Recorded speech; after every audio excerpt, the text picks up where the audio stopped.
ये आकाशवाणी लखनऊ है।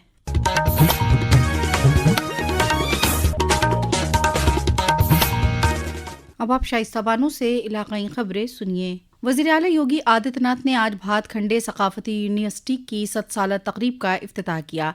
इस मौके पर उन्होंने कहा कि भातखंडे ने नस्ल दर नस्ल भारत की सकाफत को नई पहचान दी है, जिसने 100 बरसों में भारतीय मौसीकी, ड्रामा और आर्ट की हौसला अफजाई की है। यह शताब्दी महोत्सव का शुभारंभ केवल एक शताब्दी महोत्सव की एक औपचारिकता नहीं है, बल्कि ये भारत की उस सांस्कृतिक चेतना, साधना और राष्ट्रबोध का क्षण है जिसने पीढ़ी दर पीढ़ी भारत की सांस्कृतिक चेतना को, उसके स्वर को, उसके लय को और उसके संस्कार को एक नई पहचान दी है, और जो आज भातखंडे संस्कृति विश्वविद्यालय के रूप में अपनी एक नई पहचान बना रहा है, उसके शताब्दी महोत्सव कार्यक्रम के शुभारंभ के अवसर पर हम सबको यहाँ पर एकत्र होने का अवसर प्राप्त हुआ है। लोकसभा में आज विकसित भारत रोजगार और आजीविका मिशन देही बिल जी राम जी 2025 पर वजीर ज़राअत शिवराज सिंह ने जवाब देते हुए कहा कि ये बिल गांव की तरक्की को रफ्तार देगा। उन्होंने कहा कि हम किसी के साथ तफरीक नहीं करते। बिल के तहत हर साल देही कुनबे को 125 दिन की मजदूरी की गारंटी होगी। अमरोहा के किसानों का कहना है कि इस स्कीम से जहां मईशत को रफ्तार मिलेगी, वहीं लोगों को रोजगार के मौके फराहम होंगे। ये कानून 20 साल पुराने महात्मा गांधी देही रोजगार गारंटी स्कीम की जगह लेगा, जिसमें 100 दिन के रोजगार की गारंटी थी। उत्तर प्रदेश असेंबली में सरमाई इजलास के दौरान वंदे मातरम पर 5 घंटे की बहस होगी। 19 दिसंबर से शुरू सेशन से एक दिन कबल आज वर्किंग कमेटी की मीटिंग मुनक्किद की गई। इस मीटिंग की सदारत असेंबली स्पीकर सतीश महाना ने की। मीटिंग में बरसर इख्तिदार पार्टी के साथ ही दीगर पार्टियों के मेंबरान शामिल हुए। सेशन 24 दिसंबर तक चलेगा।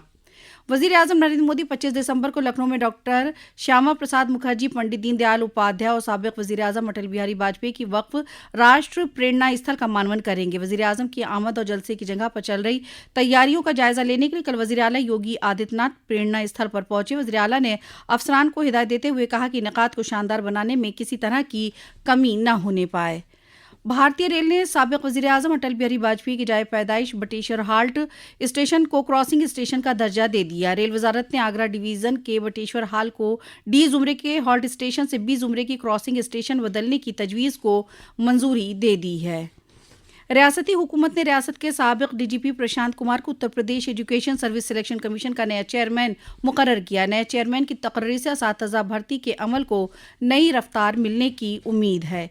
प्रयागराज में माघ मेला 2026 की तैयारियों के मुतालिक deputy police commissioner Ajay Pal Sharma ने बताया कि 3 जनवरी से शुरू होने वाले माघ मेले की तैयारियों के लिए महकमा पुलिस ने 4 जोन और 9 सर्कल बनाए हैं। रियासत भर में सर्दी और कोहरे में इजाफा हो रहा है। महकमे मौसमियात ने उत्तर प्रदेश में घने कोहरे की वजह से रेड अलर्ट जारी किया है। सर्द हवा और कोहरे के मद्देनजर वजीर आला योगी आदित्यनाथ ने अफसरान को रियासत भर में अलर्ट मोड पर रहने के अहकाम दिए हैं।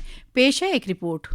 मुख्यमंत्री ने अधिकारियों को निर्देश दिया कि जनजीवन, यातायात और निराश्रितों की सुरक्षा में किसी भी स्तर पर लापरवाही बर्दाश्त नहीं की जाएगी। उन्होंने कहा कि सड़कों, गलियों, हाईवे से लेकर एक्सप्रेस वे तक सुरक्षा के इंतजाम चाक चौबंद रखे जाएं। इसके साथ ही एक्सप्रेस वे पर पेट्रोलिंग बढ़ाने, ब्लैक स्पॉट पर अतिरिक्त सतर्कता बरतने, टीमें तैनात करने, क्रेन और एम्बुलेंस को 24 घंटे 7 दिन उपलब्ध रखने तथा टोल प्लाजा पर लाउड स्पीकर से चालकों को कोहरे की चेतावनी देने के निर्देश दिए हैं। उन्होंने खराब विजिबिलिटी में यातायात प्रबंधन को सुनिश्चित करने के निर्देश दिए और ओवर स्पीडिंग पर सख्त कार्रवाई की चेतावनी भी दी। मुख्यमंत्री योगी ने यह भी निर्देश दिए कि निराश्रितों को रैन बसेरों तक पहुंचाया जाए। समाचार कक्ष से राघवेंद्र त्रिपाठी।